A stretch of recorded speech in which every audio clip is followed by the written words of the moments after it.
You're watching Fanboy Versus with your hosts, JD Church, Nicole Hale, Chris Triplett, and Chris McFeely. And you are watching Fanboy Versus. I am your host, JD, joined this week by the two Chris's. I don't get to say that very often. The two Chris's, Chris Triplett, Chris McFeely. We left that behind when we added Nicole, but Nicole is not here because she's bathing a child. I mean, she's at a baby shower. Oh wait, no, yeah, that's the thing. I always get humans. I mean, people. I'm not an alien.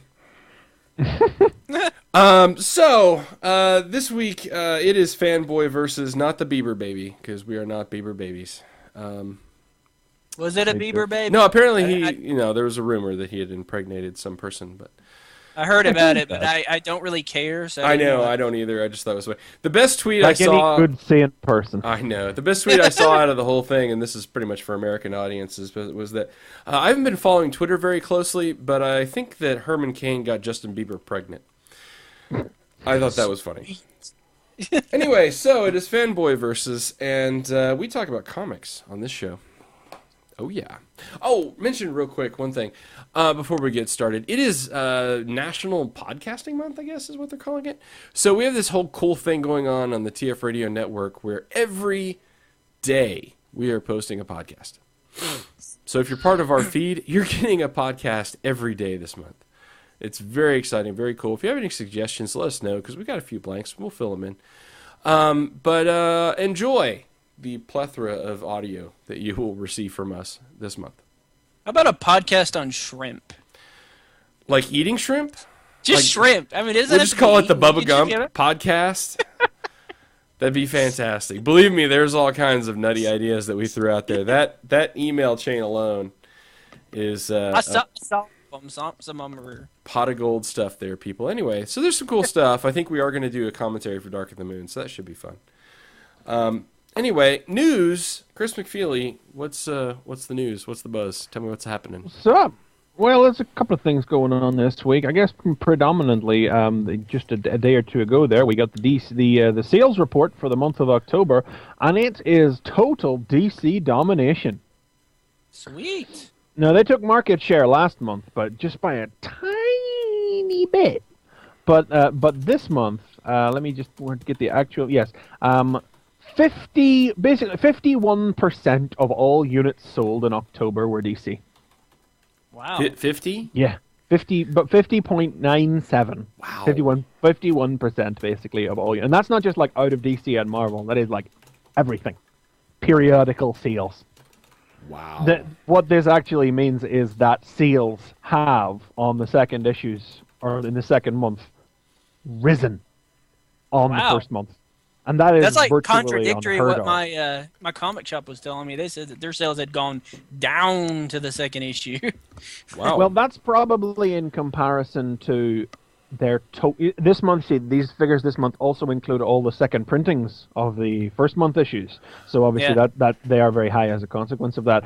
And certainly, I mean, I think everyone's initial orders, the orders that the stores placed 2 months ago with Diamond will have been lower than their original initial orders for September. But we'll see how many people demand more printings and more copies of everything that came out in October next month. You know, things are still on the rise here. We're only 2 months in. You know, it's nowhere near finding its level yet. So they had literally, what was it? I believe 17 of the top 20 books were DC's, with Incredible Hulk #1, Fear Itself #7, and Wolverine and the X-Men taking the other three slots. You know, here's what I'm concerned about, and since you have a shop, you can kind of fill us in on it. What I'm concerned about is that yes, these initial order numbers are great for DC because but those are all pure orders. They're not sales off of the shelf.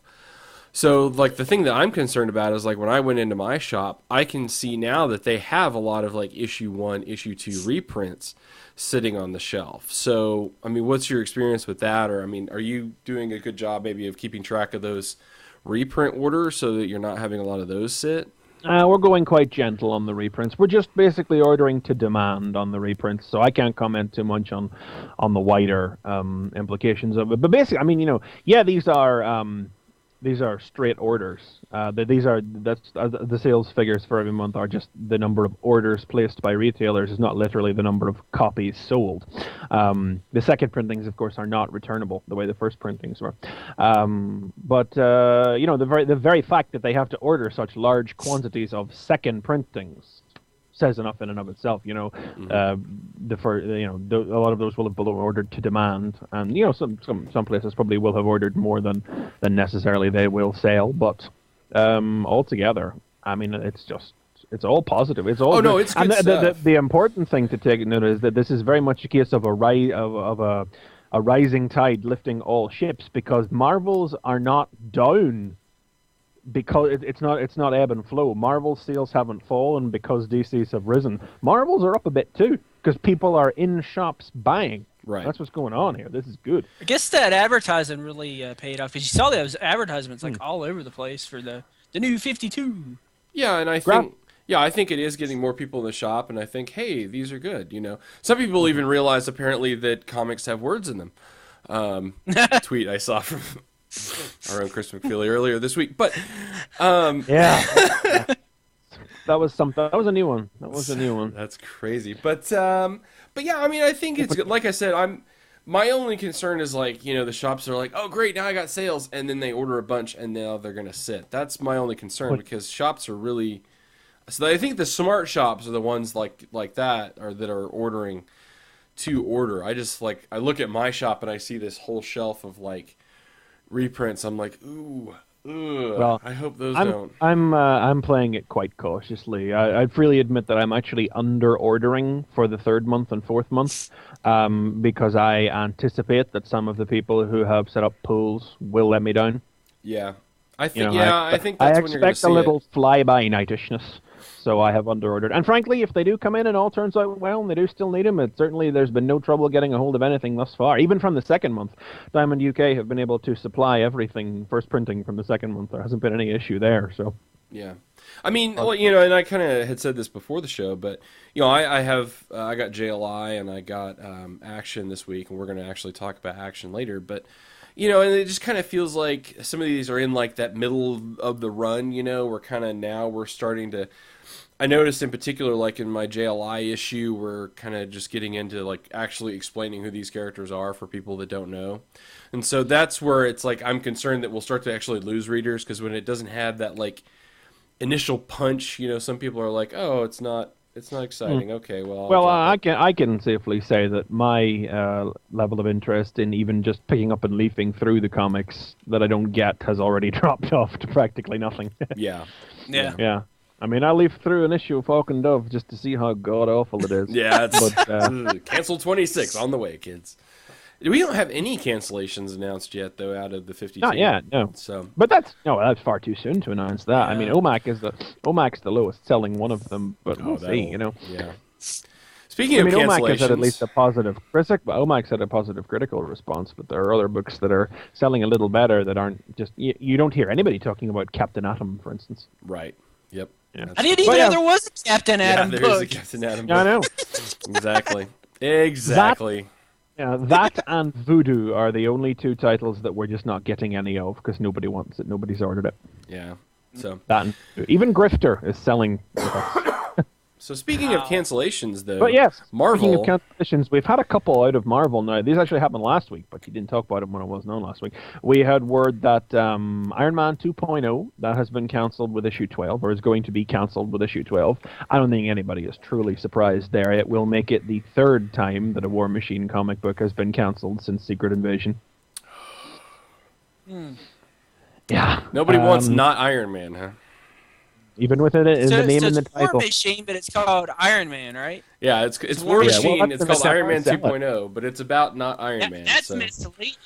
That's misleading. Well, that's it. I mean, it's literally, it is patently an attempt to actively deny. It's one of those things where Marvel just really wants to hold on to the character and really seems to feel that they deserve to have a series when the sales and everybody says otherwise. And it's like, right, well, War Machine, right? Iron Man, director of S.H.I.E.L.D., was turned into a War Machine book during Secret Invasion, and then it got cancelled after like 3 issues. But they were probably going to do that anyway, to be fair, and because then they launched the new Invincible Iron Man and War Machine as the new ongoing series. War Machine ended within a year. And here's another War Machine again, but they try and... I mean, there's no other way to say it. They try to trick people into buying it by calling it not War Machine. Right. Yeah. Iron Man 2.0 doesn't sound like War Machine. It sounds like Iron Man, and they canceled it, so... Yeah, because I was going to say, why does Iron Man need 2 books? Oh, he doesn't, because he wasn't in the second book. Right, because that's not... The other ones are a little weirder. Alpha Flight was announced to be upgraded from a mini-series to an ongoing a couple of months ago. It's now been downgraded back to a mini again. It'll be ending with issue 8. Again, that seemed like a bit of... it seemed like a bit of gun jumping to me, to be honest. Yeah, I don't know. It was kind of fun. What's the other one? One really bad one is, All Winners Squad, and I won't blame you if you didn't even know it existed, was an 8-issue miniseries coming out at the minute, focusing on the Golden Age heroes. And it's just been cancelled with issue 5, which just came out, and that's it. Like the information copy for the retailer said issues 6 and 7 and 8 or whatever, like they have been cancelled. This is now a 5-issue miniseries, but it isn't actually. It's just stopped. It's just been cancelled with a cliffhanger and everything. Wow. They're not. Yeah, that's really bad. Like, how badly must that have been selling to be canned so hard? It's like the next issues will be the second miniseries. And then the one that we actually heard this week, which is the one that fills me with rage, is where the Nick Spencer and Becky Cloonan's Victor Von Doom miniseries has now been cancelled before the first issue's even coming out. Yep, that's gone. Yeah, I just read that this morning. That's word why on that has not actually come out properly. There's been some back and forth and some rumor mongering of an unpleasant nature. But like editorial stuff, or it was something I'm bleeding cool about an unfounded rumor. We'll leave it to the side. Oh, well, it must be true then. Yeah. No, it's just, well, I mean, it seems that Marvel is just doing a bit of downsizing, frankly, which is not a bad thing. If they can cut they're still publishing like 60 superhero titles, so if they can cut it down a little or make it a little leaner. Way too many mini-series. I think that's not good. And do we have any late side numbers on like Fear itself and that? I mean, as far as how that did, especially comparing it to sales for.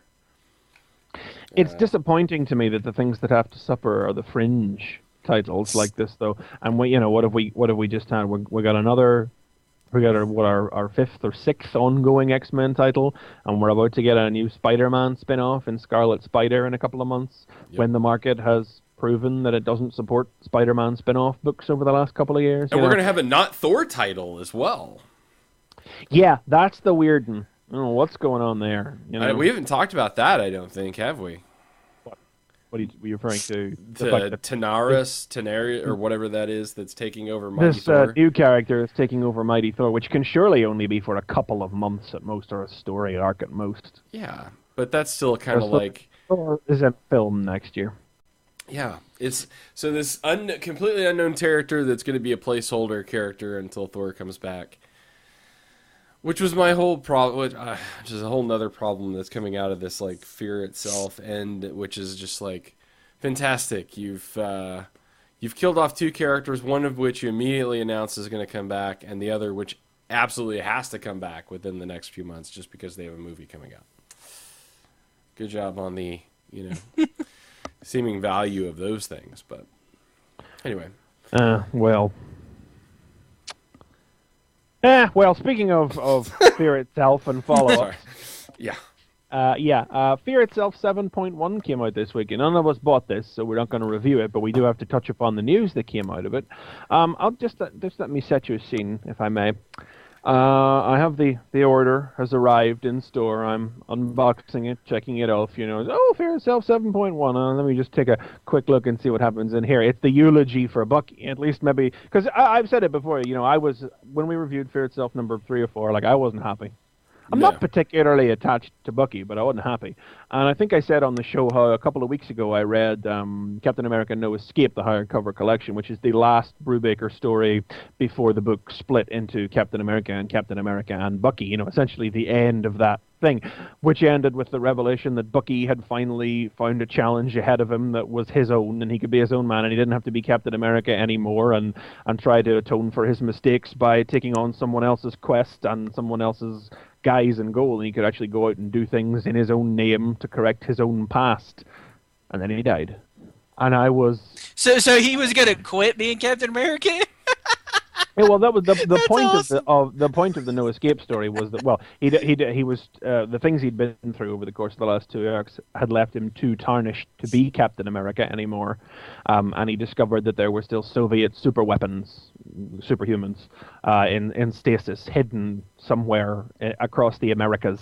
And it was going to be, since this was his mess from his Winter Soldier days, his Cold War days, this was his to clean up, and he could finally atone for his past directly and in a very real and personal way, instead of just taking on someone else's mantle and goal in some abject and some obtuse way to try and see that's when he becomes Winter Soldier again, and you rename the book Captain America 2.0.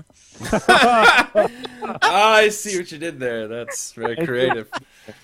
Well, so then he died, and the complete lack of attention that his death has received has also been a sticking point for me. Even though I'm not a huge fan of the character or anything, but there was just something that was massively annoying about it to me. You remember when I talked about the Secret Avengers issue, which seemed like it was going to touch on it for a while, and then didn't. It was like, cock teeth. But then Fear Itself 7.1 came out, and I'm like, well, at least this is the eulogy issue for Bucky. So there I am, comic in hand, flippity flip. People from across the shopping center turned and looked in my direction upon the noise that emerged from me. Like that I hoisted the comic aloft and paraded around the shop, cheering, when it turned out Bucky ain't dead. What? Yep. Yeah, really? That was him in the fight. It was him in the fight, but he managed to survive the injuries, and Nick Fury swapped out an LMD that he'd prepared because of the events of the last Captain America storyline, which was then buried. And only Captain America, Nick Fury, and Black Widow know that he's still alive and out there. He is now out there on the road again, following up the plot thread about the Soviet super weapons. Winter Soldier #1 next year. I'ma buy that.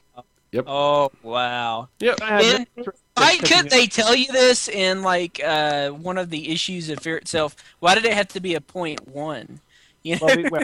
Because in isolation, because those won't be collected in the Fear Itself trade paperback. So in isolation, they wanted to try and make the deaths have punch and mean something. Now they completely failed in that regard because they were awful. Yeah. But, yeah, and it was also Brubaker too that wrote this as well. So. Oh, it's Brubaker. Yeah. I mean, I'm just so happy I was able to get a hold of this in my hands before the news had even hit the internet, and not be in any way spoiled, or not have any reason to flip into. It's like even if you weren't spoiled, all the headlines on the news sites were like, "New series announced in Fear Itself." Yeah, I knew. Yeah, I knew before it came out. That's how I knew I wanted it, because I was like, "Oh, cool, new story stuff," you know. So it was like, seemed like this was going to be valuable. I didn't even know that. I didn't have any reason to even believe there was any real significance to this beyond the fact that it was probably going to be about eulogizing. Excuse me, eulogizing Bucky, and hooray!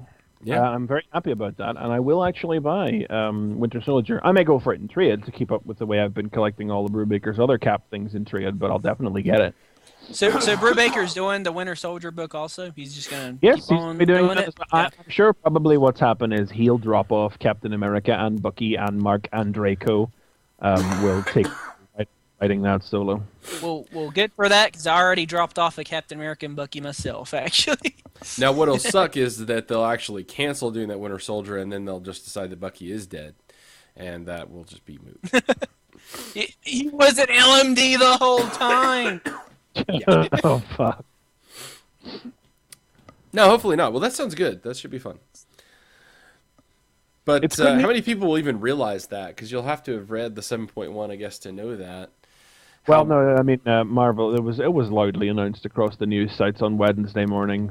It wasn't a leaked thing by Marvel. It was actually just people posting it. Actually, Ed Brubaker got a little bit annoyed about it on Twitter. Yeah, I did see that as well. He was pissed.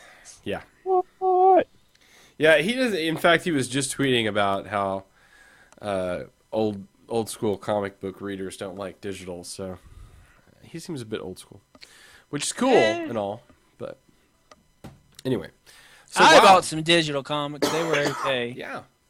See, We try to be cutting edge here. Anyway, so is that it? The news? Yeah, that's all good? the news. There's nothing too major. Just a couple of bits and pieces this week. Nice. That's good stuff. Like I said, we missed some of those cancellations and stuff last week, but we like to talk about that with you as well. So, all right. Well, then on to reviews. It is. We're going to start with the amazing Chris Triplett. Oh, right. Yeah. Or maybe the uncanny Chris The Triplett. uncanny Chris Triplett. Yes. Or from the cover of this, the Regenesis Chris Triplett. I'm Whatever talking about that means. Uncanny X-Men #1, by the way. Regenesis is what they put at the top of. They're putting that at the top of all the X-Men books, aren't they? It's like the thing, I guess, that they're calling all of the new stuff that's going on. The with storyline as we get back to mutants coming back, maybe? I don't know. No. I don't know. No more, still no mutants. Uh, I read this you read it as too. an amazing Yeah. thing that happened. I read it briefly. So, you read Wolverine and the X-Men. You said you liked it. Yep. And then you decided to pick this one up too. Yep. So do you plan on keep on getting the books, or Nope. is this like just nope? Okay. I mean, it was cool and all, but I can't say I was like, oh my god, I gotta read this. You know, this is just interesting. It's just something that I'm so far out of that I don't feel like this pulled me in enough. It was like I was trying to go back and read History on Hope, and I'm like, oh god, I'm so far behind. I don't know what the hell is going on. I can't even. I gave up. I almost tried to go back and just learn everything about Hope, and I decided I give up. I was She's like, just there. I don't know I'm who sure this they'll- character is. they'll- I'm not invested, and it seems like this character should be important, and I just can't even do it.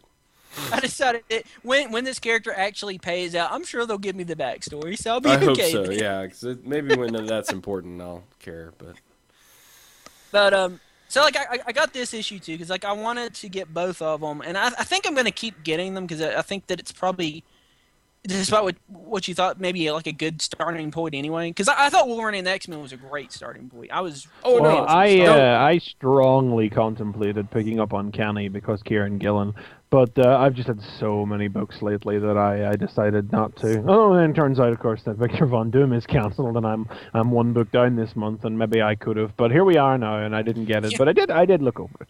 Well, don't get me wrong. I do think it does sound like a good jumping on point. It just didn't do it for me, which doesn't mean it's bad. This was just like, this is cool. I can't get on this.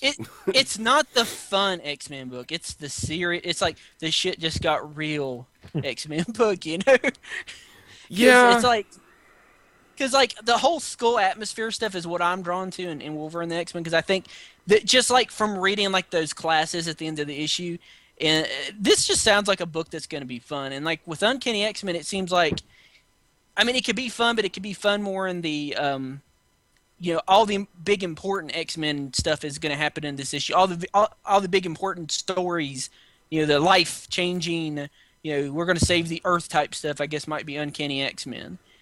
And it kind of starts out that way because, like, Cyclops, well, actually, at the beginning of the issue, it kind of, you know, introduces us to where they're in San Francisco, and we get the information about where we were talking about before the show about the Celestial who stand, which I saw the Celestial, and I had no idea anything about that. I thought I'd missed an issue or something. And I was like, what the hell is a Celestial doing just standing over San Francisco? There were so many things in this where I'm just like, it sort of feels like the X-Men are out of their league. What the hell are they doing?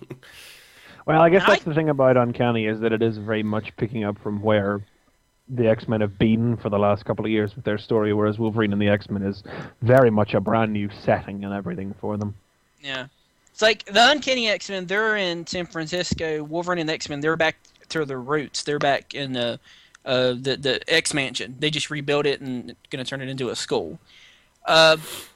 And pretty much like the issue, like I said, it just kind of starts off and they introduce it to San Francisco, and we get a little situation with Mr. Sinister, who was in the last issue of Uncanny X-Men, and Cyclops is basically meeting up with his group of X-Men that he chose, which is it's him, it's Storm, Magneto, Namor, Danger, Colossus, and Magic, and Hope. I mean, this is like kind of a weird selection of X-Men. Like, if you just look at them, like, the opening scene is they're just sitting at this table, and they're just kind of like talking about, like, what Cyclops is expecting from the team. If you just kind of look around, this doesn't look like the X-Men. This looks like... Yeah, this looks like, oh my god, this group of people is trying to take over the world! This is like the Brotherhood of Evil Mutants, almost. I mean, you question whether or not the characters that are like good guys, like Storm, as far as I know, has never been like like a major villain or anything. You just kind of question whether or not Storm's maybe become a bad guy. And I forgot, yeah, it's like, of course, yeah, it's like this is a villain team, and somehow they have brainwashed Storm. I don't know. I mean, because like even you're like, oh, well, Colossus is there, he's good. Oh wait, no, Colossus is now the Juggernaut. Wait, what the hell? Yeah. Everything's. Well, and that even gets referenced in the issue because, like, at one point, Storm is like, "Okay, how many of us here really would never have been considered a villain?" And like, Hope and Storm and Scott raise their hand, and they all look at Scott and go, like, "Really? Are you really sure you should do that?" Your hands up, Scott. Going up the fast, Scott. It's like, put your hand down. Anyway. Yeah, and he even makes reference to that, talking about how he says this team could stare gods in the eye until they blink, and power corrupts. He says we have to prove that truism untrue. We're all relying on each other to make sure we remain the good guys, even if they hate us, especially if they hate us. With Magneto sitting right across from him, I'm just saying, like if Magneto's on your team. Sure, he's done some good things and whatnot. For God's sakes, he's Magneto. You need to start questioning whether or not you are the good guys or not. Well, and even later, like when they start to get into the meat of the story, which is like this whole celestial thing and Mr. Sinister, which has a bit in the middle. But whatever this border, whatever this is called, I'm sorry, the peak, I guess. They're like, should we call in the Avengers? And Scott's like, bitch, please, we got this. Like, we're the X-Men. Like, really? I'm sorry? Because the Avengers they're awesome, but you're the X-Men. I don't know. You're like the villain X-Men, too. Did I miss a memo or something? Like, what the hell world am I living in? The X-Men are in a very different place. Yeah, I'd say Scott's probably got a swelled head over the years. He probably... I don't know. Maybe he considers the X-Men like a higher plane than they were. The last issue of Uncanny X-Men, you can kind of see that because he talks about how Wolverine's starting to school, and he says, "I feel like we're not students anymore. We've graduated." So I guess maybe that's got something to do with the way his thought process. To hey, we don't need the Avengers. We're the X-Men. I mean, he even names this team. He says we're the Extinction Team. Yeah, that sounds like villains. Yeah, because that doesn't sound. Makes me think. Super villains when he says that. Scott desperately needs a PR person, is what he needs. Yeah. Because they're like, if you call your group of mutants the Extinction Team, no one's gonna like you. Like, that's just not, not a good idea. I'm just gonna throw that out there. Maybe you should call yourselves the Happy Fun X-Men Team. Like, if people will, gravitate to that maybe or something. But basically what happens is Mr. Sinister, he looks like he decapitates the Celestial and takes control of his head, and it morphs into the face of Mr. Sinister, and I guess that makes him godlike or something. He's tapping into the Celestial's powers. Well, it's and and the Celestial looks like it's dying or something, because there's a scene in which Magneto, it's a pretty badass scene actually, where Magneto has to keep it from falling apart. And they say, like, Magneto, that's incredible. Are you okay? He says, I'm acting as a surrogate nervous system for a cosmic deity. If you don't resolve the situation with post-haste, expect my brains to leak from my eye sockets. So, and I'm all like, all right, let's take lunch. That's cool. So there's, like awesome, epic stuff that happens in it. But what happens is he basically gets the head, and it looks like he uses the power of the Celestial to change, I guess that's San Francisco, into a city of nothing but Mr. Sinisters. Which is Everybody an loves improvement. Like that episode of Doctor Who. It's like the episode of Doctor Who with the Master, exactly. Yeah. That's an improvement, I really think. I mean, I don't... Really, I think it's... suave, and he has that awesome hair, you know, he's not John Simmons. Yeah, like, I mean, all the way around, it's like, good job. You know, you've improved San Francisco. You've at least decapitated the Celestial. That's a start in dealing with it. You know, Emma Frost does the whole Bobby Drake thing and gets her arm knocked off. That's fun. Yeah, what's gonna happen there? They make you think something's gonna happen to her. Like I think like 2 times. He's like, "Oh, come on, you know, I'm smart enough to turn the diamond before it happens." And then like the second time, it's like, "Oh crap, you know, her arm's been knocked off." So yeah, I don't know. Yeah, what she's just gonna put it back. She's just gonna put it back on and then turn human again, and will it hook back together? Or it worked for Bobby. That's basically what Bobby did, wasn't it? Like, well, yeah, but ice you can just melt and refreeze that. She's made a diamond. I don't know what's gonna happen there. Yeah. But I mean, it was a good issue. I liked it. I'm interested. I'm gonna keep it and keep getting for a while. It's just that between the two, I had way more fun with Wolverine and the X-Men. Yeah. I think this'll have some great kooky, crazy stuff in it too. That'll be awesome.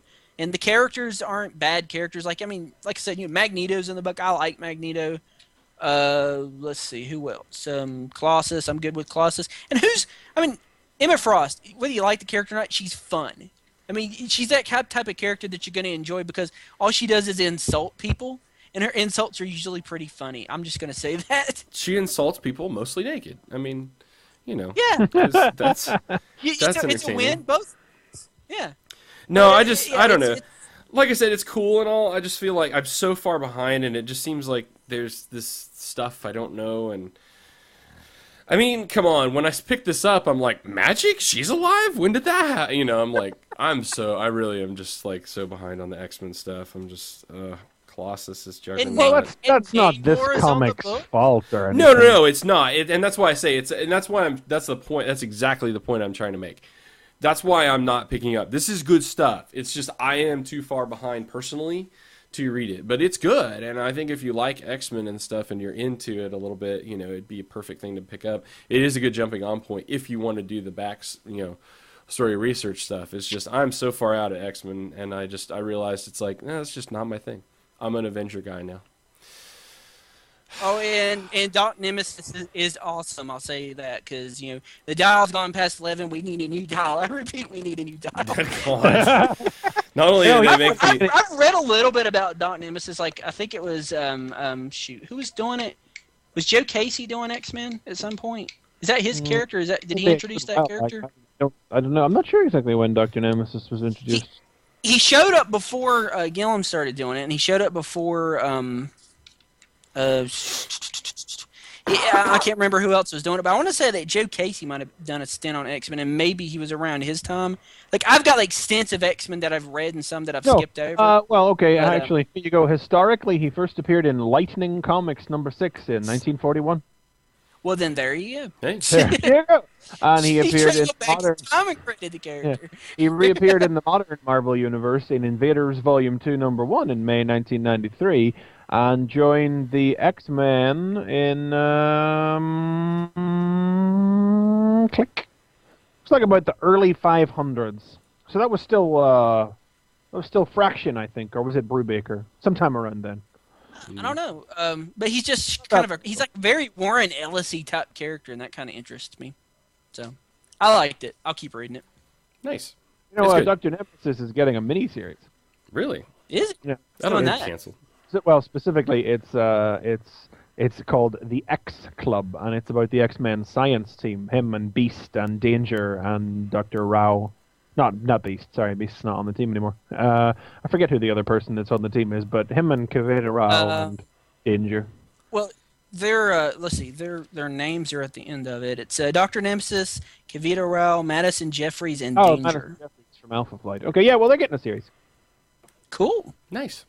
Miniseries. Yeah, because they do the same thing that they did at the end of Wolverine and the X-Men. They kind of tell you who's on what team, and I'm like thinking, God, there's too many X-Men. I mean, you look at this chart. There's a dang chart. Yeah, both the comics have that chart in the back that like line out the teams with the awesome little like people outline, and then they have like the variation with their powers or something to kind of give them some variation. Like Emma Frost's little thing. It's got like little lightning bolts over her head, and then she's got kind of like her tight costume. Yeah, she's got like a corset and panties on. Yeah. On the little deal. Magneto has like the helmet, and you can see the cape behind him. But Hope has a gun. Yeah. Like I guess it's Cable's gun or something. Yeah. Oh my god. Yeah, I thought great. I mean, the one for again, and I'm not real familiar. Of any of the two, I might actually keep picking up Wolverine and the X-Men, just because I think you're right. That does have a little bit more of that school feel. And also, I'm really interested in the guy that you can see as skeleton. That's just wacky. Yeah. So. And I love the little thing because they both have a 2-page spread of like things to come, but the one with Wolverine and the X-Men was more interesting to me because it had Frankenstein's monster and Kitty Pryde in a hospital bed with the blood tubes going into her with the X-Men miniaturized in the blood tubes. I want to read that issue bad. But yeah. this one has the Phoenix on it. Yeah, but the other one did coming. too. It is coming. The other one did too, though. Oh, so but it is coming. But this this has another Celestial, and it has this one's got Namor and Emma hooking up. Yeah, Namor and Emma making out. Big shock. Is that Warlock? Really. Is that like those Warlock alien looking dudes? The Phalanx. You know what I'm talking about? I don't have it in front of me, but I think I remember seeing it in there. Mm. I'd be Psylocke fight if they're Magneto. do some I can't wait for that issue. Yeah. So anyway. Good X-Men. It's the first time in a while the X-Men have had a good solid place to start reading. That's something the X-Men have not had for a long time. Yeah. Yeah. So I don't know. Maybe I will. I'll decide. It's not a bad time. I mean, because like I got really lost in X-Men, but then I thought, well, okay, Schism sounds like the point where I can probably just say, forget the rest of the crap. Don't even bother reading it. Go into Schism, and then like after Schism, pick up both of the number ones, and I'll probably be good. Then I don't have to get X-Men Legacy, and I don't have to get Astonishing X-Men, and you see, that's Christ, there's too many X-Men books. That's actually the potential problem I think Marvel faces with this, because we literally now have X-Men, Uncanny X-Men, Wolverine and the X-Men, Astonishing X-Men. So it's 5 ongoing X-Men titles. There's the X-Force also. Well, I'm not counting. I'm not even counting the satellite books for now. But basically, they've really running a terrible risk with completists. Because as soon as you give a completist a reason not to pick up one book, they're done. That's it. That's shattered. If they don't need one book, they're going to re-examine their whole method of completism and collecting, because they're not complete anymore. Right. Because I used to be like, I would get like all the X-Men books there for a while, and then there was too many, and then I got where the only ones I wanted were based on writers, like Joss Whedon, Grant Morrison, blah blah blah, and now it's like Gillum and it's Jason Aaron. That's like the books I want to get, but the other books I don't really give a shit. What they do with them. Like you've got Uncanny X-Men and Wolverine and the X-Men. They're the 2 core books. They are the books. They are the Me and X books. I don't really know what the mission statement of X-Men Legacy is anymore. It seems to be a book that's about giving room to tell solo stories about characters. Adjectiveless X-Men is about the X-Men interacting with the larger Marvel universe. And Astonishing X-Men is room to give higher name creators room to just do whatever they want. And it's like, you could cut 1 or 2 of those. Yeah. And I imagine they will. I mean, because it went so well when there was like 8 Spider-Man titles, even though they're now adding another. But well, we'll see how long that. Yeah. So. Not that I wish death on it or anything. It's just the market. Yeah, exactly. Stop facts lately. Okay. So what did you read, JD? So I'm doing Spider Island, right? I just want to make sure. Yeah. I just remember what to say. Okay, yes. Sure. So I don't know if you saw it on Friday afternoon. I tweeted that I love Dan Slott. I tweeted that because I finished reading this. If I had a vagina, I would make Dan Slott babies. I don't. so I won't. He's gonna hold you to that. I know. Like you said, you would get a vagina. Anyway, so this is epilogue. Now, normally, what you anticipate with an epilogue issue is fluff. I mean, a lot of times when you get an epilogue to an event like this, usually it's filled with like, "Oh, that was tough, wasn't it? Yeah, it was tough. I'm sure glad I was here. I'm sure glad we made it through. It's too bad we lost. That never happens. It's too bad we lost so and so. So and so was great. Man, how are we ever going to survive?" All right, well, on to the next thing. That's usually epilogue. This, not that at all. This is the last part. It really is. I mean, this is just the last part of like the awesome that it is. Now, first off, what's funny, I mean, the basic arc of this is exactly like I described. I mean, it is essentially everybody, kind of wrapping up the events from Spider Island, but it's how they do that and what happens that's so freaking important. But the beginning of this is just beautiful because you have everyone naked. And so you just have different people dealing with it differently. And in particular, like the heroes who are like here are just kind of like, we're naked and we don't really care. And, like Hawkeye. I love the one with Hercules. That's great. Oh, that's the best one. I'm getting there, sir. But before that though, you got like, Hawkeye's here and he's like, yeah, we're naked and nobody cares. We don't care. Wonder why that is. And it's like, well, it's probably because we like traipse around in spandex all the time, a little to the imagination. But, they're out here handing out pants and stuff. You see the rescue teams and the big dead carcass of the queen. But Herc's the best because he's like, Chris, can you do this? Oh, zounds, what a glorious day! I am restored to my righteous form, with good comrades by my side, a monster torn asunder, and naked people as far as the eye can see. That reminds me of the time in my Senai. Pants over here! We need pants for Hercules!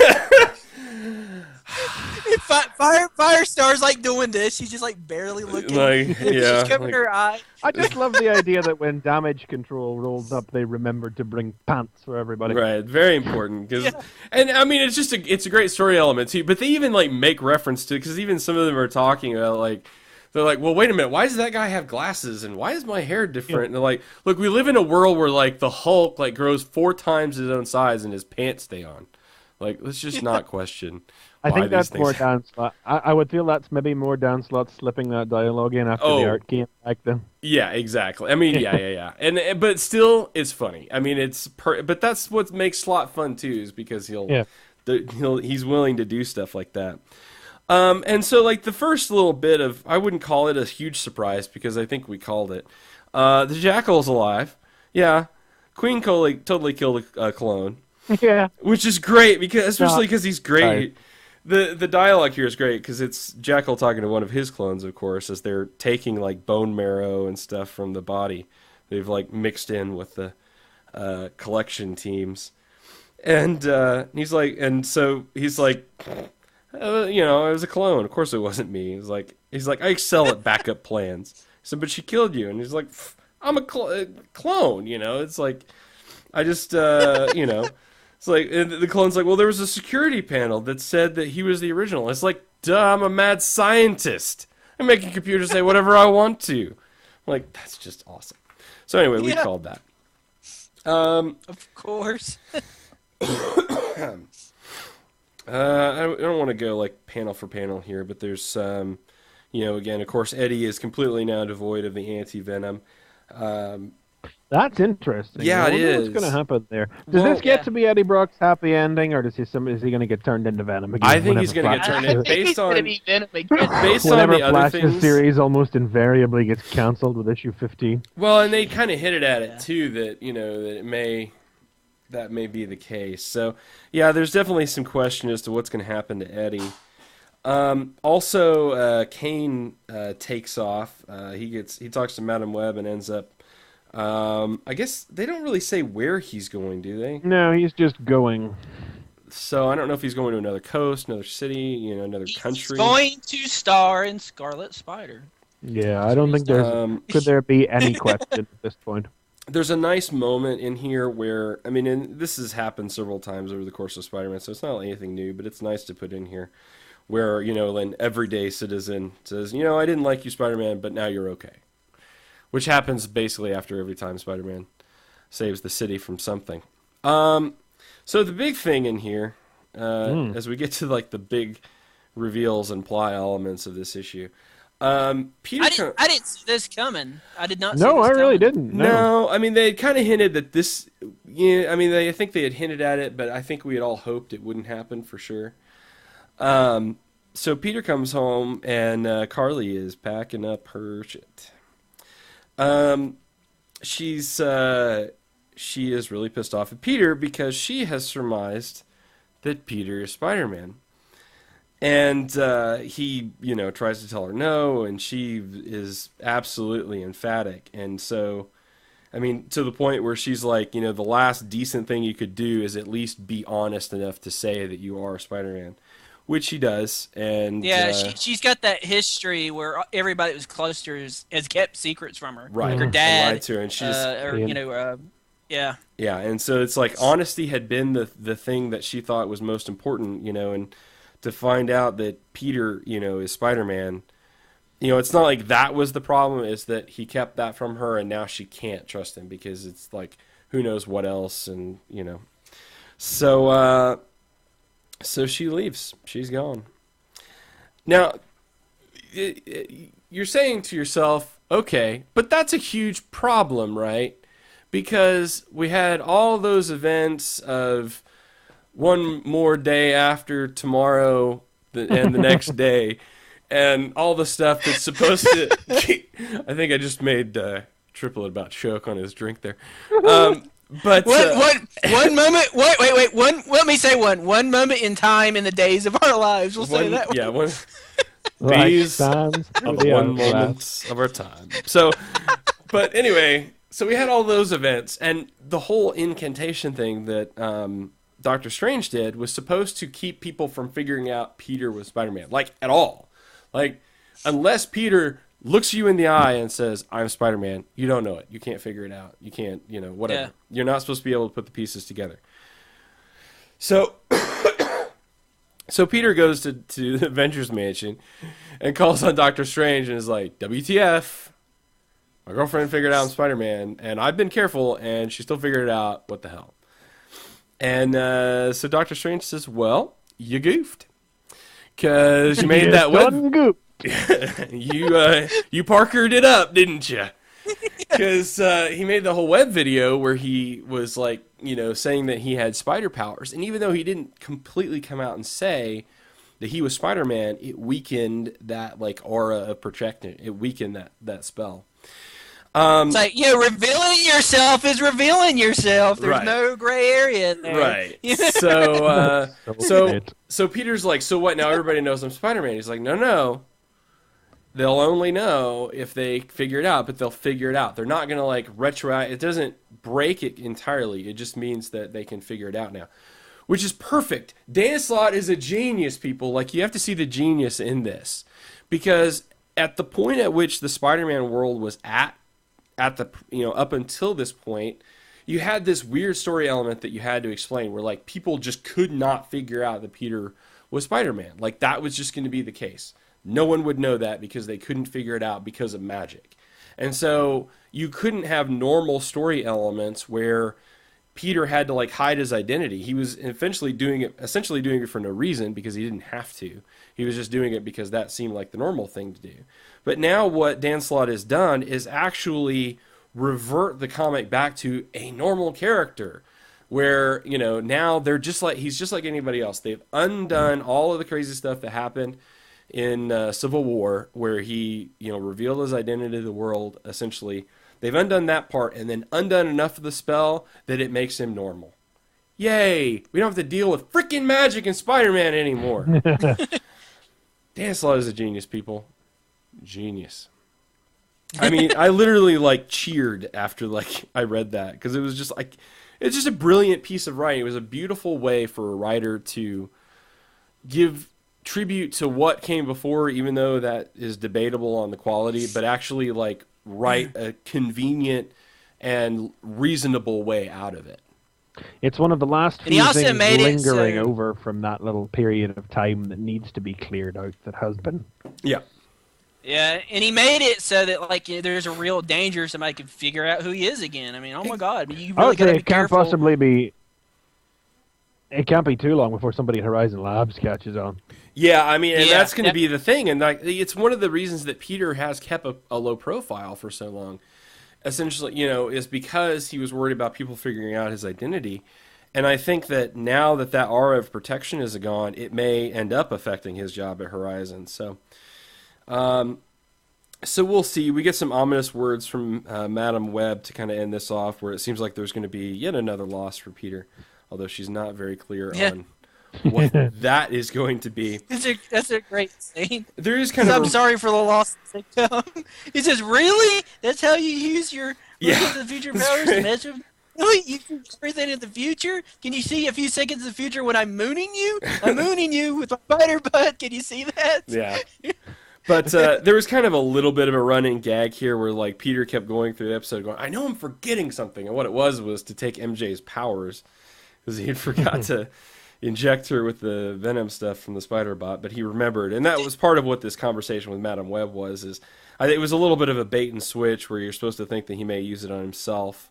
And Madam Web I was going to say, did anybody think that he was going to use it on himself? Not really. Not seriously. little. You kind of supposed to think maybe, but nobody ever believed Spider-Man would do that. I don't know that I even did, in that sense. I figured he was getting it for MJ anyway.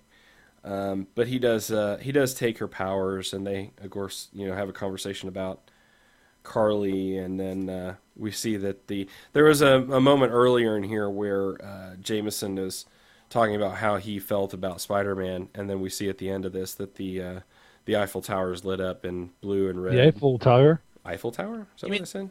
Empire State. Empire State Building. Yeah. Anyway, sorry. Empire State Building. It has an E. I'm just gonna. The French Spider-Man. The French Spider-Man. Zounds. Anyway, yes, the Empire State Building is lit up in red and blue, and for Spidey, which I think is pretty much the mayor saying thanks. Also, Carly has a Spider-Man tattoo. I'm just going to point that out. Yeah, she's going to have to live with that. Yeah, that'll be a So permanent how long do you think before Spidey and MJ hook back up? Pretty quick. I don't think they're Is that the direction we're headed in here? I mean, but will we let the corpse of the relationship just cool off first, or what? I don't know. Is it too obvious? Are we going to get something else? Where are we going here? And who did what to Joe Quesada to allow this to happen? Well, I suppose he's not editor-in-chief anymore. Yeah. I mean... Well, I think Joe's... It seemed like part of Joe's problem was that, Peter being tied down in like a marriage, and I think that was some of what did that. I mean, so many superheroes have relationships, and you just can't get around that. And I think that, especially with another Spider-Man movie coming up and stuff, I think, and I don't know. I don't think it's a big deal, and I think that it would be nice to see a Peter and MJ relationship again. That's just something you can't take out of the, social consciousness. Brian made a comment about this, like when he was talking about after you read the issue, and he said like when he first started reading Spider-Man, they were married, and like for the majority of the time that he's read Spider-Man, MJ's always been like such an important character in life. So it's a, are they going to do it again or not? It's kind of nice because it's kind of like coming back to stuff that we're used to, Mm-hmm. So it was just kind of interesting. Like I don't think that they're going to go straight into a relationship, but it's going to be out there. It's going to be, maybe they're going to be a little bit closer now. But there's always hey, Black Cat's still around. You never know what's going on with that. Yeah, and I think that's a possibility as well. I think they may play with that, for a while. I do hope that they don't go straight into it. Yeah. I would prefer if there's a little bit more. At least if Peter was a little bit gun shy, because again, with the ability for his identity to be revealed, I think his and it's not that he hasn't been protective up to this point, but I think it's going to cause him to be more cautious than he was. I think that would make sense story-wise. So I don't know. But again, it all depends on where editorial wants to go. They've got a movie coming out. Who knows what they want to do with that? So. But Dan Slott's done just such a great job of like teasing you that they're going to get back together, and that he doesn't even really have to have them get back together. He points you in that direction where you want to see them get back together, sort of, but you're not sure you want to see them. I mean, for the third week in a row, I am going to make a Friends reference and say it's like Ross and Rachel, because no, for 10 years, where it was nothing but, are they going to get together? Oh, they're together. Oh, they're not together again. Oh, they're going to get together. Oh, no, they're not together again. 10 years they did that on that show. And, it made an interesting plot point. So maybe that's what we'll see here. We'll see like a Ross and Rachel thing out of Peter and MJ. Certainly, I think we're at a point in time now where we can probably never expect Mephisto's alteration of history to be altered back. No. And I think that, yeah. There was a time when I thought it would, though. There was a time when I thought this wasn't going to last. I thought, this is like a 2-year type story, and then they're going to, okay, when sales drop down, they're going to switch it back. But, hey, we got past that point, and it kept going, and it's really good. And I don't know what sales are, but, hey, I really don't want them to go back, honestly. Yeah, I mean, I don't know that I want it to go back completely. I mean, I think there's a difference mentally between... You know that might mean in like 10 years from now we get the second wedding of Peter Parker and Mary. That's kind of, and that's kind of where I would think. It's like, I'm more interested now in seeing like a courtship between MJ and Peter again, as a side story. Not so much like them immediately being married and everything again. So, anyway, it's interesting. So, anyway, good stuff. Spider Island. Spider Island over now. What an event. What the heck So happens fantastic. next, I mean, this is the thing that all events should model themselves by, honestly. Yep. We have had so many events this year that have been pure dump compared to this comparatively minor little thing that was going on in the background while the complete reshuffling Fear itself. Sorry. Well, I was going to start out with the complete reshuffling of the X-Men that was happening, and Fear itself was not happening, and Flashpoint was just farting its way along there. And other events that we had this year? It had everything that you want. I mean, it had intrigue. It was interesting. It it had some good story points. It brought back characters that you wouldn't expect to come back, and they actually did cool and interesting things.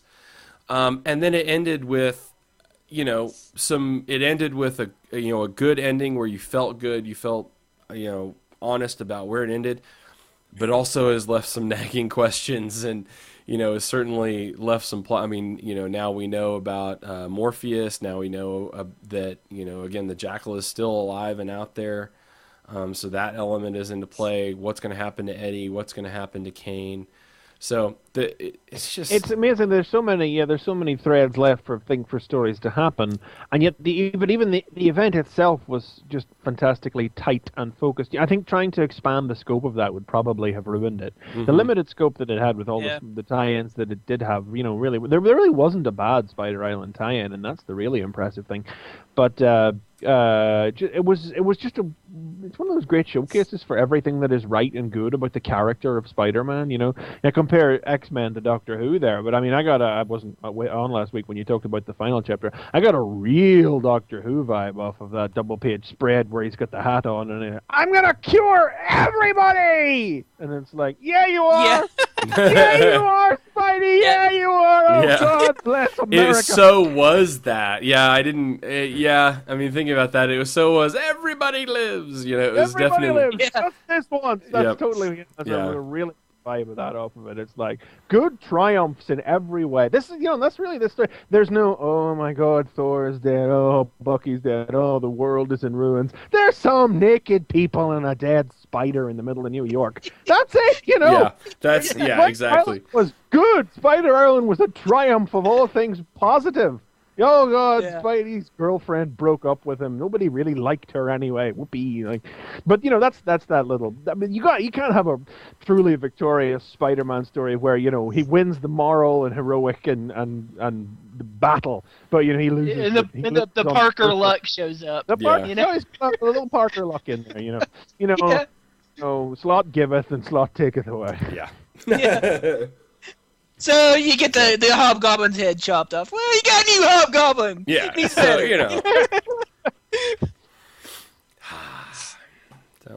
Okay. Yeah. Next week, I believe, or next issue is a Secret 6 issue. Ooh. like it's an all Secret Six. No. Wait, I tell a lie. No, it's a Vulture issue. Next issue. I think the Secret Six issue is a couple of issues down the line yet. Secret Six or Sinister? Sinister Six. Oh my God! Could you imagine? That would be epic. Excited for it. It's like, what do you know? Yeah. No, sorry.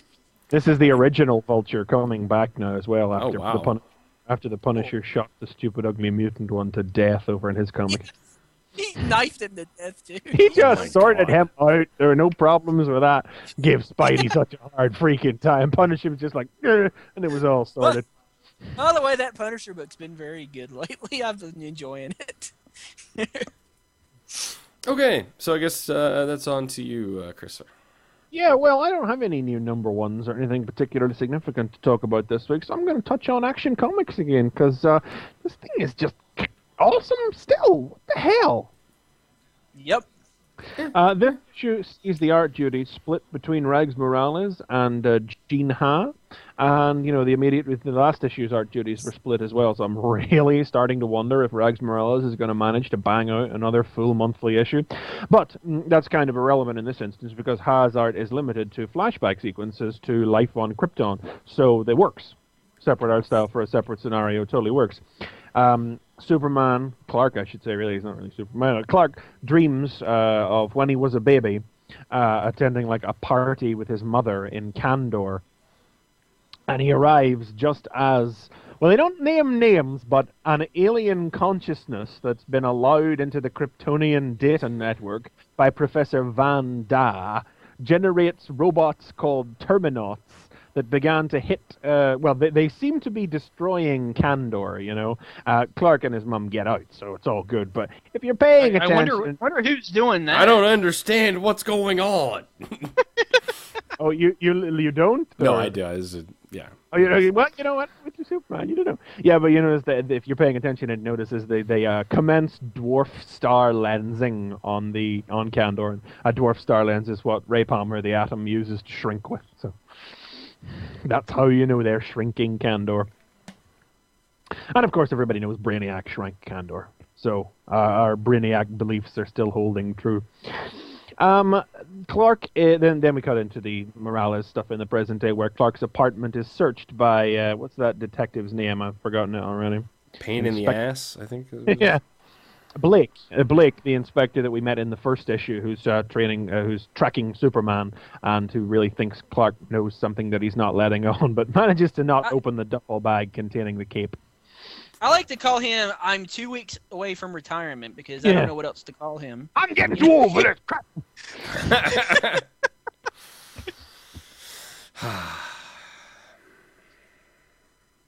The mayor is on his ass. But it seems Clark's landlady knows.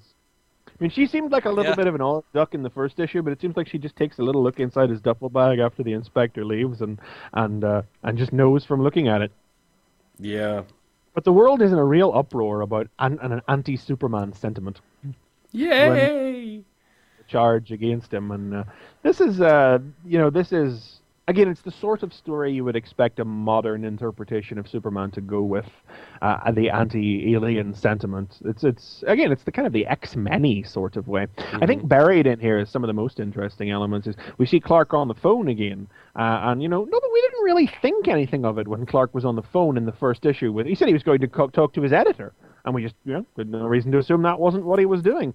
But he's on the phone here, and it turns out that whoever this is on the phone, Clark doesn't know who it is.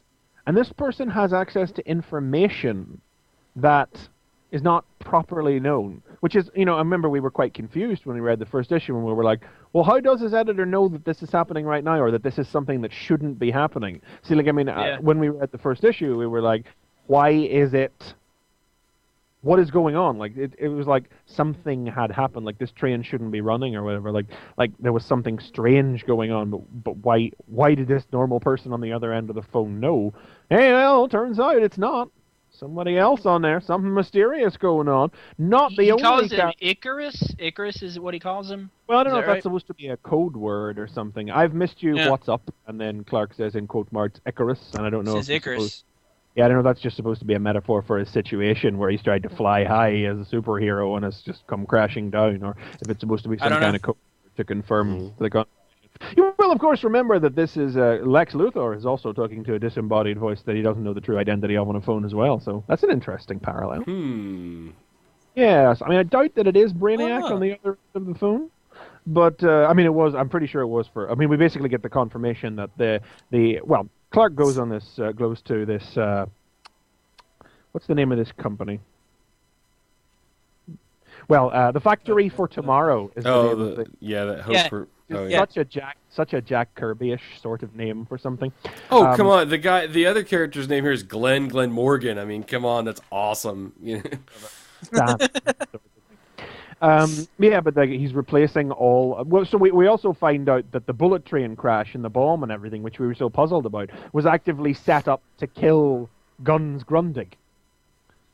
The enforcer who was on there that Lois was trying to interrogate. So we're getting the clarification for the things we were a little confused with in the first issue. That's good. I should have known that this would all be...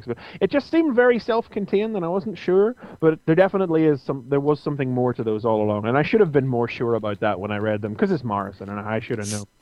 But he's also using this as an excuse to blame human operators as being outmoded and dangerous and replacing them with robot drivers. So Clark and Lois and Jimmy visit the factory where these robots are being constructed, and, well, wouldn't you know, out of the system come clambering Terminauts. Your planet's database has been copied and filed. In advance of imminent destruction and the extinction of all life, Terminauts will preserve significant artifacts. The Terminauts have arrived. Simultaneously, over at the Steel Soldier Project, I really didn't think we would go into this just as quickly as we did, but John Corbin has strapped himself into this Steel Soldier exoskeleton. And you know what the cute thing is? That he shaved his mustache since Lois complained about it last issue. Mm-hmm. Yep. Oh, yeah.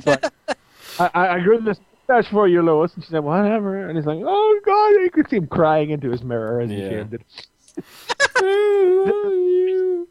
It actually has it's a great little swerve, because you really do just figure it's going to go, and here's Metallo. But no, as he's here and being hooked into this thing, a spinal bond and everything, it's terrible. The intelligence behind the Terminauts comes into his brain through the computer and takes over him. They also note that his heart explodes, so it'll be right to just fit a piece of kryptonite in there, and we'll have Metallo. And we're all later. good for that. Yep. But this is not Metallo right now. This is... Well, we're going to assume it's Brainiac. I mean, we also find, when the intelligence starts speaking through Brainiac, I am the voice of the colony of the Collector of Worlds. And then Lex Luthor comes forward. Well, then may I be the first to welcome you to planet Earth. You and I made a bargain, remember? So this Collector of Worlds is the voice that Lex has been conversing with on the phone. Yeah.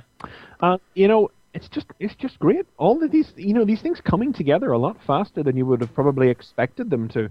There's still lingering questions, but once again, there definitely is a bigger picture here that we don't have the full scope of yet. We still have to figure out who the two people who came to Clark's apartment in the first issue were, things like that. Mm-hmm. Yeah. And it's an interesting rendition of Krypton we get in Ha's artwork at the start, which is very nice, by the way, it must be said. Oh, and there's an interesting note dropped. Where is it? Yeah, I didn't realize it's Gene Ha that did the art on that. That's awesome. It is nice. When Clark is just sitting on a park bench with his laptop, there's an old woman with presumably it's an old woman, you can't really tell, but it's a homeless person anyway, just quietly says to him, "There's a ghost watching over you. There's a white dog." Now, I heard it said somewhere that it's been said by DC at some panel or something that Krypto was supposed to have been in the rocket with Clark, and that he died, and he was that weird little goat thing that they wheeled out in issue 2. Yeah, I wondered that. I figured that at the time, but I wasn't sure. But hey, what's this ghost stuff? Yeah. Oh. There's Maybe something. Yeah. And Superman saved a cat. What? Superman saved a cat? Oh, yeah, well... Yeah, he saved a cat. That's just one of those He saved a things, cat, and then people started, throwing things. I know, but that's why I love it, because it's like, there is this it's sort of like the other... It's like Superman's version of what happened with, Aquaman, Where it's like some people's version is like Superman is like rescuing cats from trees and nonsense, and so it's like here's Superman rescuing a girl and a cat. Get your filthy alien hands off our Earth cats. Yeah, exactly. Yeah, and then like people turning on him and shit. So it's like, that was like really nice for me. But it's not like it's an idea that hasn't been touched and upon. he threw his costume away. Yeah, put it in his the bin. His costume's in a wastebasket. Yeah. Yeah, well, he'll be able to get that back without too much difficulty. Now, notice he didn't throw away the cape, just the shirt and the boots. And the cape's the security blanket, you know? I know, it's his binky. Yeah. So, yeah, I mean, it's solid. This is a good stuff. I mean, it's what you'd expect out of Morrison, too. I mean, it's definitely the middle chapter of something larger that's going on, but I'm all proud. I think I've come to the conclusion that Action Comics is my favorite of the new 52. I tell you what I'm not impressed with, though. I'm really not impressed with the backup stuff. I'm paying $4 for this, and DC promises me I'm going to get 30 pages of content or whatever, or 28 pages of content, or 26, whatever it is. No, this is. Yeah. I was okay with the first issue. The first issue had like 26 pages or something. Whatever length it was, I was fine with it. The second issue, 20-page story, but then it had like creators' commentary on the first issue with Morrison and Morales. I was cool with that. I was fine. And we basically get 8 pages of ads for the other Superbooks. You know what? I'm not buying them. I'm not going to. I don't give a fuck. Do not charge me for this. I would mind if it was just bonus in there without any extra charge. But they're using this rubbish to justify the extra buck. None of this.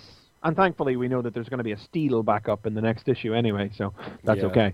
But that's fine. But this is not, I never want to see this again. I'm perfectly okay with Morrison and Morales doing something like this and just talking about the concepts that they're working with in this director's creator commentary on the preceding issue or whatever.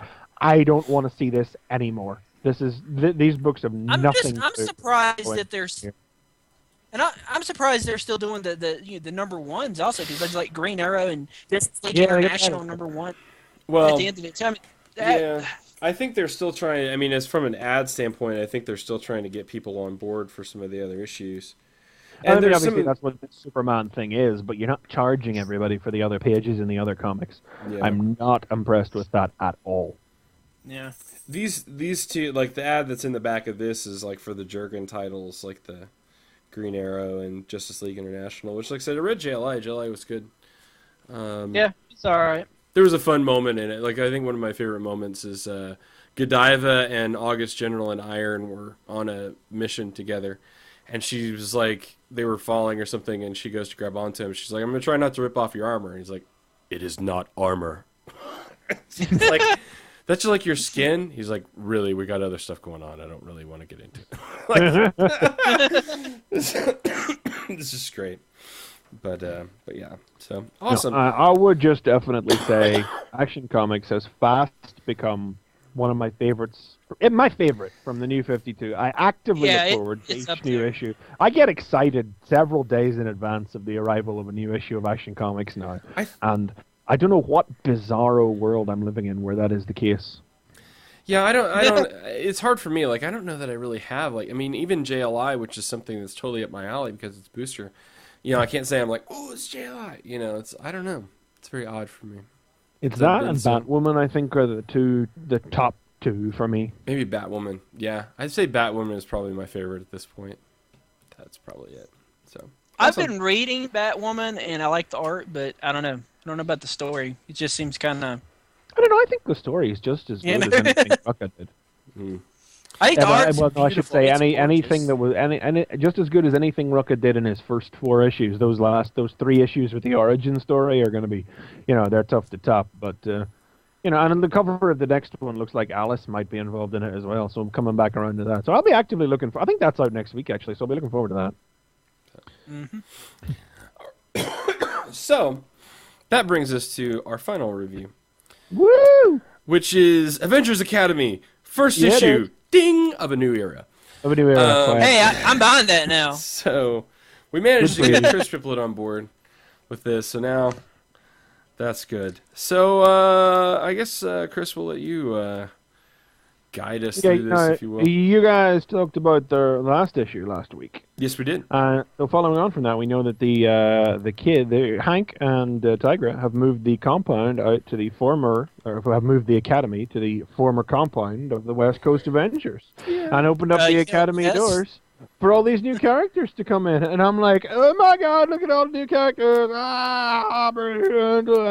Justin Seifert from Sentinel is in this comic. I didn't think anybody remembered he existed except me. Spider-Girl. I remember that character, but I didn't know the name of that character. I was like, I remember there was somebody with a Sentinel, but who was that? That daughter of the Hulk person. That nobody cares about. Who else? And they're playing Tug of War. Come on. Justin, Arachne, Hey, Butterball, Lyra, Batwing, Rocket Racer, White Tiger. I think that's Machine Teen there playing basketball. Machine Teen, star of a 5-issue miniseries from 6 years ago that nobody gave a shit about. The most important character, which Brian will love this, was his name Ricochet? One of the Spider-Man? Ricochet! Ooh, yeah, I love Ricochet. I am all about Ricochet being in this. So if he could get some dialogue next issue, I'd like that very much. Thank you, Mr. Gage. If we could just push him into the spotlight. If he could be like the main star of the book, all about that. Fucking love Ricochet. And Batgirl, or Spider-Girl. Yay, Spider-Girl she's got something to do. Seems like most of the loners have actually joined up. Ricochet and Penance is there, and Torpedo and Lightspeed. I think that's all of them. And the only people who aren't here would be Darkhawk and, well, Phil Urich's the Hobgoblin now. And Darkhawk was I wish Darkhawk would be on the team.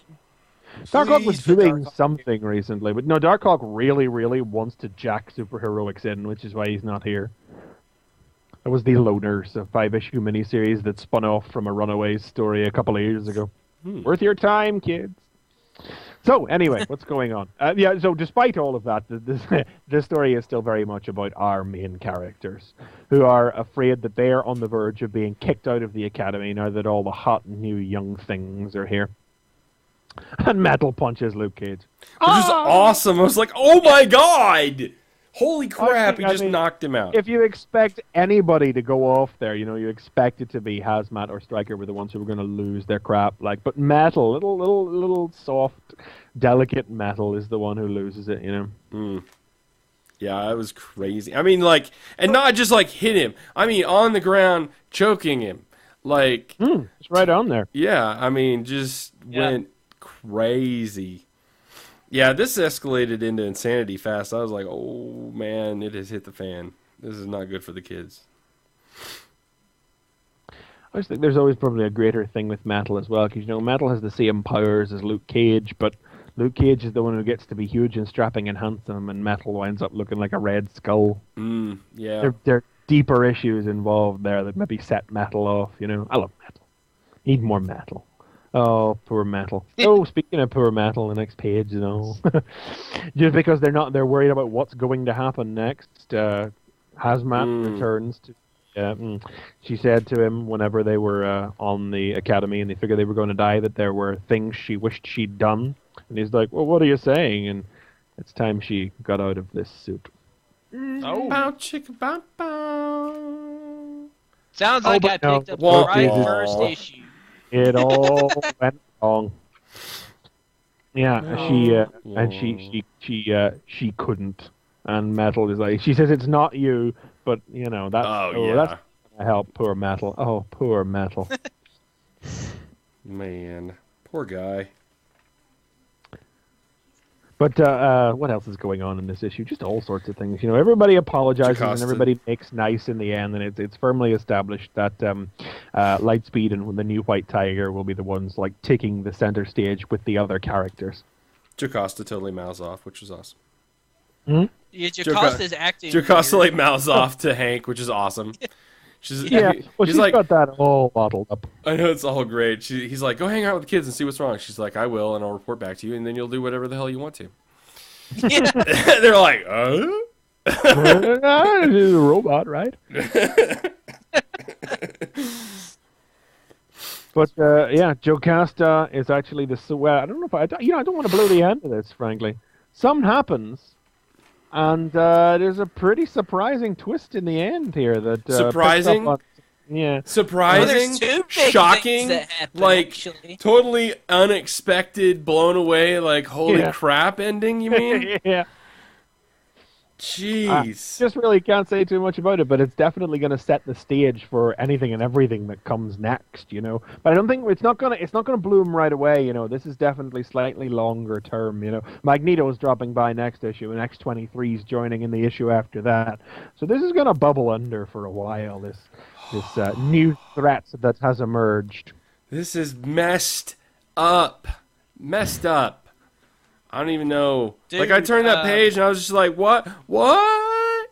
I know. I figured it was a shapeshifter. Oh, man. It's worse than that. Like, that would have been like, oh, okay, they can deal with this. This is not good. This is really going to be it's hard to say without ruining it, because I don't want to ruin it, because people should really pick this up. This is the first issue of a new era. Very, very accessible. You really don't need to know anything about what's gone before to jump on. That's why I picked it up.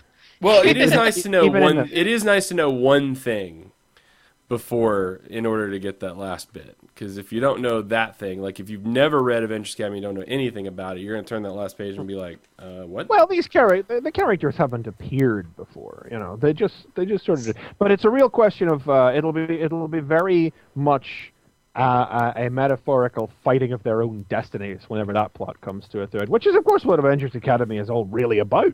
Yeah. You know, this conflict is going to be a metaphorical representation of the inner conflict that is what drives Avengers Academy. So it's going to lead to something pretty huge. I think all that stuff will be awesome. I just hope we get an issue where it crosses over with Wolverine and the X-Men, and they have that softball game or whatever that they were talking about. Totally in favor of this. So we already know we're getting Runaways crossover soon. Sweet. Yeah, so we got to get Magneto next issue, and then I think it's X-23 in issue 20. X-23 in the issue after that, and I think the Runaways are guest starring in the issue after that. So I'm set. I'm good for the rest of the year, thanks. Yep. Just give Justin and Ricochet some more panel time. You know, it's funny too because Christos Gage, like on Twitter, I mentioned this last week, was like apologizing for like all the issues that are coming out in this month. I'm like, are you nuts? Why would you apologize? I mean, like, this is great. Like, you know, I legitimately refuse to believe that somebody cannot scrape together an extra 70 cents a week. Yeah. Anybody who has the disposable income to buy comics at all cannot just find 70 cents in a week. Well, especially put for together this. for one extra comic, for one of the best comics Marvel is putting out. Marvel's starting to tip the scale with me. They're starting to win me over. Were you reading the right books? I mentioned not a year ago that you know, I was feeling a little DC heavy, and now I'm feeling a little Marvel heavy. So. Well, Marvel just got the quality coming. See, these are the lower, it's like Journey into Mystery, Daredevil, Avengers Academy. These are those slightly lower rung books that need the love. And it's like if you're exhausted with event after event or whatever's going on over in the latest Avengers title, or you know whatever catastrophes facing the X-Men. Of course, that's a bit outmoded now because the X-Men are spinning things around. But you know, these are the quiet books, the quiet ones that are just happening just off center of everything else that's going on, doing their own thing and just pumping out really excellent stories. These, you know, Avengers Academy, Daredevil, Journey into Mystery, Amazing Spider-Man, FF, really. That's the top 5 Marvel books so far as I'm concerned. Man, and last week, what did we get? We got Avengers Academy, Fantastic, FF, and Journey into Mystery. And Amazing Spider-Man all in the same week. Yeah. Yeah. Oh, God, that was, You guys you didn't really talk about Journey into Mystery last week, did you? No, I mean, it was definitely a good issue. Oh, my God, Voltaire! Yeah. Yeah, it definitely would. We were missed at not having you here, because that definitely would have been right up your alley. Speaking of up your alley, we'll kind of end the show. Have you gotten to play DC Universe Online very much? I have it there, but I haven't played it yet. Ah, okay. I probably totally meant to, but these Riddler trophies just the Arkham Asylum thing, yeah. So we'll mention that did go free to play just this week. Yes, it did. So I am playing on the PC. There's 4 servers basically, and those are linked. But so it's like there's US PC servers, US PS3 servers, EU PS3 servers, and EU PC servers.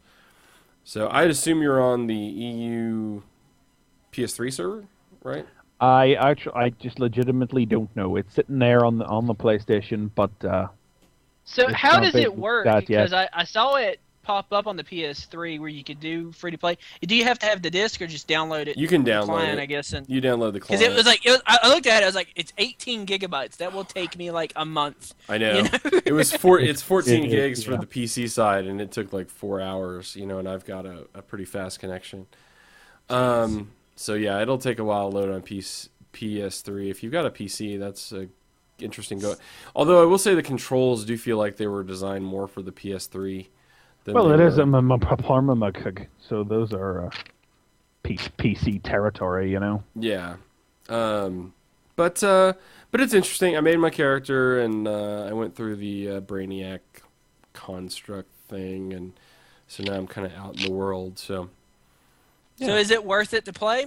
Is it worth it's it free. to do? I mean, Yeah, I know, but Yeah. yeah, but it's not just because something's free doesn't mean it's worth my time. I'll be honest. Like I said, I mean, How if much do you value your time? Yeah, really. It's pretty high. So, I mean, at this point, I haven't really gotten anywhere into the game. I mean, like, I have my first actual quest and stuff. It seems like they fixed some of the issues that I had, which, I put on some equipment, and it didn't change my look too bad, or at least had the option to not have it affect my look, which is good. Because you go through this whole process to, like, create your character and your image and how you look and everything. And then you start picking up gear, and it changes it if you don't, like, do the settings right. So, I was a little pissed. But you can turn all that off, I think. So it looks pretty cool. There's a lot of options as far as your character customization. You could really not only make your character look like you want to, but choosing power sets and things, you can really kind of play with it. I mean, you can make an exact duplicate of Booster Gold if you want, basically, or just make your own thing. Is it? Good. Is it free to a point, like level 10 or something? Nope. Is that how they get away with it being? What they've Nope. done is they've limited your ability to interact in a way. So if you play the free version, you only get 2 character slots, so you can only make 2 characters. You get a limited amount of vault space, and you cannot trade either money or items with other players. And that doesn't sound like a big deal, like right off the bat, especially if you're used to like solo play and playing games on your own. You will find out very quickly in an MMO how valuable it is to be able to trade money, trade items, and to have multiple characters. So I think it's something that I think that for someone that's played a lot of MMOs, it's going to get old quick, and they're either going to quit or pony up the money to get more. You can pay smaller amounts and get more. If you actually pay and get a full subscription, you actually get the update, you get the expansions and stuff for free. So they already have like the first expansion, which is the light pack out, where you can get like Green Lantern and Yellow Lantern style powers.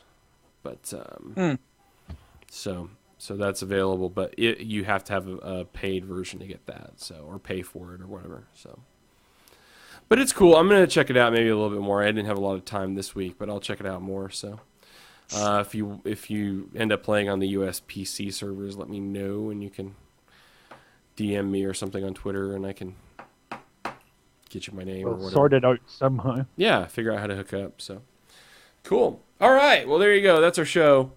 Fanboy Versus. We're live every Sunday, 3 p.m. Central, 4 p.m. Eastern, 9 p.m. GMT time. Y'all got to get the Marvel Point one shot next week. Yeah, that's the big thing that's coming out next week. That'll be our talking point next week. Yeah, Y'all gotta get. Ooh, we're gonna it's make big. sure. Dude. Gotta make sure It's I like get that. it's like $6 or something. Oh goodness. Jeez, Big. Louise. Yeah, it's big. I don't know what sounds kind of okay. I'll buy it. But yeah. So anyway, cool. Again, we always like feedback, so you can send us feedback at contact@tfradio.net. Email link is on the website. Tell us if you like the show. Don't comment in the YouTube channel or anywhere where you find the show. Comments as well. So we like feedback. We get some feedback. We always appreciate our live listeners as well. Don and Cassius joined us this week, so thanks for chatting around.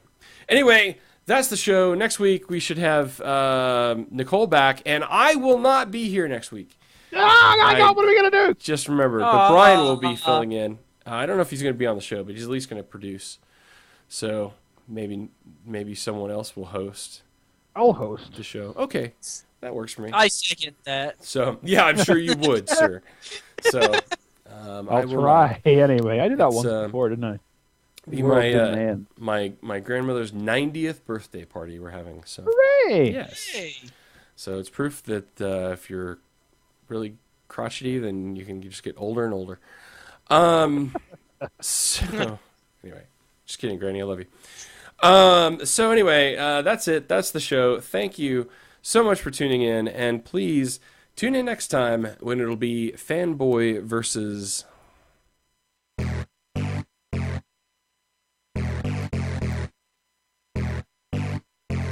This has been Fanboy Versus.